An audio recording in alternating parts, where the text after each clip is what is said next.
on the track today, I mean, I'm sure it was the same for you. When you're driving the 2-liter, it's just balls to the walls, just, you know, full throttle all the time. Yep. Whereas the 3.8, you know, you can pretty much floor it most of the time, but you have to lift and just be a little bit careful because it will come out and it will, you know. But basically, I guess the tighter the course, you know, the more the 2-liter has advantage. The bigger the course gets, definitely a 3.8 liter.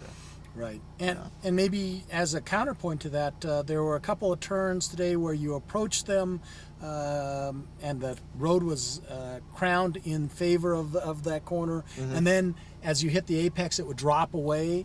And I have to say, the one thing that was impressive about the Genesis Coupe is over time and being able to learn the limits of the car, both the turbocharged 4, which your foot was flat to the floor if you were online, but even the V6, which pushed quite a bit more, you could make it through that corner pretty much flat out if you were online. If you weren't online, you'd have to lift, you'd have to get out of you'd actually have to hit the brakes. But that was the other thing that I thought was a highlight of the car, is the brakes. The Brembo brakes, which are not on this particular model, but the ones that we sampled at the tracks, those brakes were bulletproof. They went through a full complement of correspondence yesterday, and some of these folks really overused the brakes quite a bit, but they had no wear.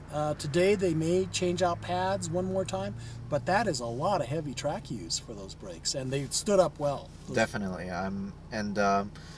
It was really easy to pretty much get on that threshold of ABS, you know, and just you kind of just feel it come on a little bit, and then you back off a little bit, and then you just have some serious braking power coming from the Brembo brakes. Definitely. I found, Larry, that if I trail braked this car into the corner, I could get the rear end to be a little bit lighter, and again, this is a track that really rewarded having late apexes on it. And when I brought the car around and then went right into, if you tossed it in, it didn't respond well. But if you trail braked it smoothly in, you could go back to throttle right away. You could even get the tail to wiggle a little bit. But this is not going to be an oversteering monster for anybody. Right. Definitely, it's a bigger car. And, you know, it was pretty hard to get it to step out corner exit today at all, out of any of the corners. Even in second gear, I would just punch it, and the Torsen just pretty much supplied great power to both, you know, tires, and it just pulled away fine. No corner exit oversteer. Right. Yeah, I think the Torsen differential worked very well, but for folks who you know, are looking to drift immediately, you took it out onto the drifting course. Got any comments there? Yeah, definitely. The thing about the Genesis Coupe stock, it's great for doing donuts and just whatever, you know, to I guess attend your regular, you know, local drift day or whatever. It was just a little bit harder to do figure eights. You kind of have to get used to it a little more, but eventually, you know, it has definitely enough power, and it's great. The rev limiter is very soft, and it's not, you know, bah, bah, bah, bah. So it's very soft and very smooth, and you can just stay on the rev limiter, and then you can just continue your drift or whatever. Yeah, it was definitely good, and it didn't have too many overheating problems. Right. The tires would overheat before the engine would overheat.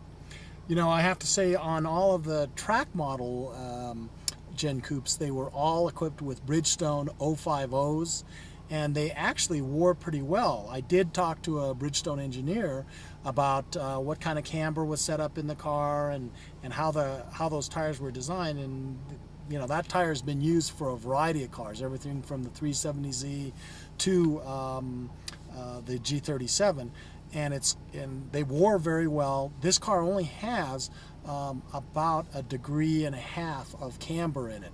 It's set from the factory. There are no adjustments, but they're looking to the aftermarket, and actually Hyundai had an interesting question for a lot of GenCoupe.com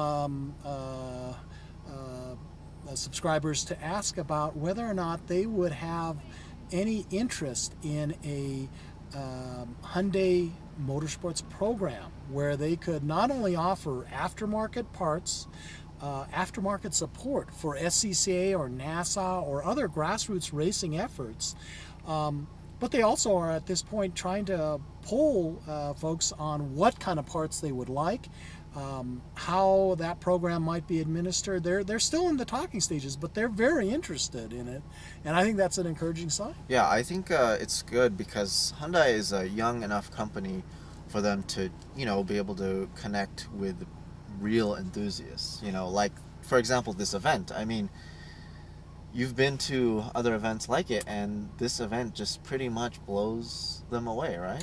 Well, I have to say that they did it a little bit differently, and I like certain aspects of the way other manufacturers will handle press events, but I really did enjoy the track time. I mean, anytime someone says, here's the keys to a car, or take your pick of a 2-liter track model, 3.8-liter track model, and lets me have full reign of it. And we went from essentially the time we were there until the time we left, we shut down the joint.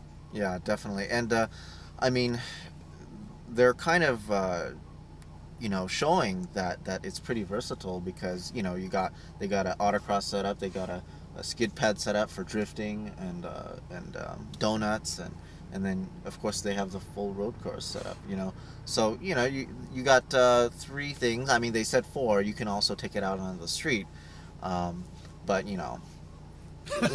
that's what we're doing right now. We're yeah, about that's to what we're head on doing back right to now. the hotel, but maybe the thing to say is that the Genesis Coupe really is a pretty versatile vehicle as far as motorsports goes. It's a comfortable touring car. It's a car that you can take to the track and have some success, particularly with that track model. That package really works very well. The brakes alone would make that a worthwhile option to get. But I have to say, for those folks who don't get it, this car is a perfectly good Grand Touring car. Yeah, I mean, realistically, just a very small percentage of owners are going to be doing what we're doing, today. But it's good to know that it's capable, and it's good to know also if they come out with a contingency program, they'll support you.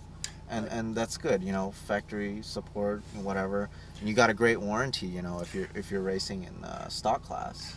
I think the other thing that's important is that it's a company that recognizes the importance of sites like GenCoupe.com. They have engineers, designers, even the CEO said he pops onto the site every now and then and reads some of the comments from people. So you can't get any more direct feedback than that. And I think it's a good start. This is the first product that Hyundai has put out that is really a sporting type of vehicle on this level. I mean, Tiburon aside, this is a whole different dimension, and they've got a good start with it. They're enthusiastic about it, and I really kind of sensed, Larry, that they want to go further beyond this.